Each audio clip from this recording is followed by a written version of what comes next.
भाटी जी सवाल ये है कि 28 पार्टियां मिलकर 234 पर और बीजेपी 240 पर, और वहां अंदर समीक्षा की बात हो रही है, हिले हुए हैं, सब तरफ से आवाजें आ रही हैं, लेकिन ये बताता है कि अंदर की मशीनरी तो दुरुस्त है। यहां पर तीसरी बार विपक्ष में बैठने के बावजूद ऐसा लग रहा है कि बस आप ही विनर हैं इस पूरे देश में, इस पूरे चुनाव में आप ही विनर बन के निकले हैं। सवाल तो इंडिया गठबंधन के लिए भी कई सारे हैं, वो सवाल क्यों नहीं दिखते? सिर्फ बीजेपी और मोदी के सवाल क्यों दिखते हैं विपक्ष को? नहीं, दोनों तरफ के सवाल दिखने चाहिए। हम भारतीय जनता पार्टी की कमजोरियां बताएंगे, भारतीय जनता पार्टी हमारी कमजोरी बताए, यही लोकतंत्र है। लेकिन जो ये सवाल अब उठ रहे हैं, जो संघ की तरफ से आवाज उठी है और भारतीय जनता पार्टी के सहयोगियों और भारतीय जनता पार्टी के अंदर से जो मोदी जी के नेतृत्व के खिलाफ एक बगावत का सुर फूटने शुरू हुए हैं, ये तो अभी केवल झांकी है, अभी असली झगड़ा तो बाकी है। अभी तो आप देखिए आने वाले दिनों में और मुखरता के साथ ये चीजें सामने आएंगी। जैसा कि आपने शुरू में कहा, हमें कोई गलतफहमी नहीं है कि संघ कोई बहुत सात्विक संगठन है या बहुत नैतिक संगठन है या संघ ईमानदारी की और सत्यता की बात करेगा। संघ और भारतीय जनता पार्टी एक है, इसमें किसी को कोई संदेह नहीं है। भारतीय जनता पार्टी संघ का ही आनुषंगिक संगठन है। आरएसएस अपने खुद संचालित करती है भारतीय जनता पार्टी को, जिम्मेदारी से बची रहती है, जिम्मेदारी कोई सीधे सीधे लेती नहीं है। तमाम जो फैसले होते हैं वो संघ से ही होते हैं, इसमें कोई संदेह नहीं है। लेकिन हम इसलिए इसको नोटिस कर रहे हैं कि जो बातें हम पिछले 5 साल से लगातार कह रहे थे, आज उनके अपने अंदर से वो आवाज उठ रही है। हम यही तो कह रहे थे, तानाशाही है, अहंकार है, एक तरफा निर्णय लिए जा रहे हैं, यही बातें अब कही जा रही हैं। यही मोहन भागवत जी का स्वर था, ये ही जो है इनका स्वर है इंद्रेश जी का, और जो रतन सारदा इनके उन्होंने लिखा है कि आरएसएस का स्टेटमेंट आया है कि इंद्रेश जी के अपनी टिप्पणी थी, ये आरएसएस की ऑफिशियल व्यू पॉइंट ये नहीं है, ये ऐसा संघ ने कहा है। लेकिन शहजाद पूनावाला जवाब दीजिए। इंद्रेश कुमार जी ने एक बात और भी कही जो भाटी जी भूल गए। उन्होंने कहा कि राम बीच में नहीं भाई, बीच में नहीं, मुझे और भाटी जी आप पूरा समय आप ही ले लीजिए। अच्छा, एक पॉइंट और वो कहना चाहते हैं जी भाटी जी। नहीं, पूरा नहीं, कम से कम साहब आप तो 37 जीत गए, आप ही लीजिए, हमारी तो बोलती बंद कर दीजिए। मैं कहना ये चाहता हूं कि ये असली जो लड़ाई है नी, ये असली लड़ाई अहंकार की लड़ाई है। पहले संघ के जो संघ निर्णय लेता था उनके महत्व होता था।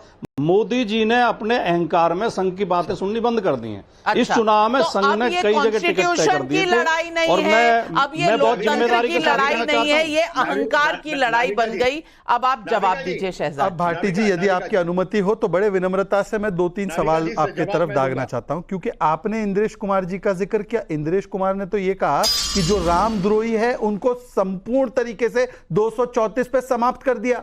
तो आप मान रहे हैं ना अब रामद्रोही है, पहली बात। वैसे राम भक्तों पर गोलियां आप इन्हें चलाई है। नहीं, बीच में नहीं भाई साहब, मैंने आपके बीच में नहीं बोला। दूसरी बात, उन्होंने कहा कि अब ये देखिए कि ये पूरी बात सुना करो किसी की। अभी इन्होंने कहा कि अहंकार की बात है, तो मान्यवर ये बता दीजिए कि अब तक तो ये इंडी के नंबर कांग्रेस वाले गिना रहे थे, और जब एलओपी की बात आई तो तू कौन मैं कौन, मतलब कि सीडब्ल्यूसी में रेजोल्यूशन पारित कि एलओपी बनेगा तो कांग्रेस का बनेगा। गया पीडीए साइड में, गए अखिलेश साइड में, गई ममता दीदी साइड में। अहंकार तो इसको कहते हैं मान्यवर, आपके कंधों पर चढ़कर जो 99 तक पहुंचे, अब वो उन्होंने आपको ऐसा साइड कर दिया। और एक और अहंकार का उदाहरण देता हूं, हर्षवर्धन जी बैठे, 10 सेकंड लूंगा। सांगली में ऑफिशियल एमवीए का इंडिया अलायंस का कैंडिडेट था विशाल पाटिल के खिलाफ, उसके खिलाफ कांग्रेस ने वोट मांगे, और जैसे एमवीए का कैंडिडेट हार के विशाल पाटिल जीता, उसको पार्टी में ले लिया। अब बताइए, ये होता है अहंकार, ये होता है धोखा देना। इस पर आप लोग आत्मचिंतन कीजिए। आपके कंधों पर बैठकर 2009 में अहंकारी रूप से कैसे अमर सिंह के साथ बर्ताव किया था भाई?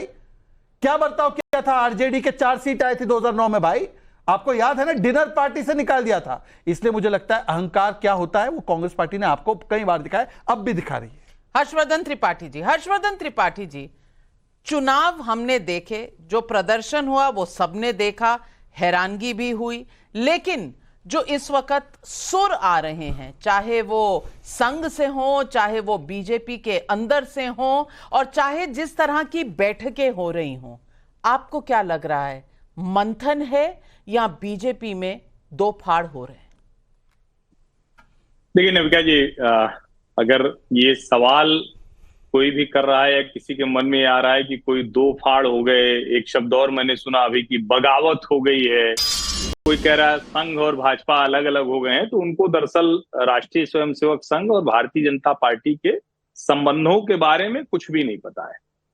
और जो सबसे बड़ी बात है, क्या आप किसी भी परीक्षा में कम रह जाएं, कुछ असफल हो जाएं, जितनी सफलता प्रत्याशित थी वो नहीं हो, तो क्या करना चाहिए? कुछ मोटी मोटी बातें होती हैं, उसमें कोर्स करेक्शन सबसे पहले होता है, कहां कहां क्या गड़बड़ हुई है वो होता है।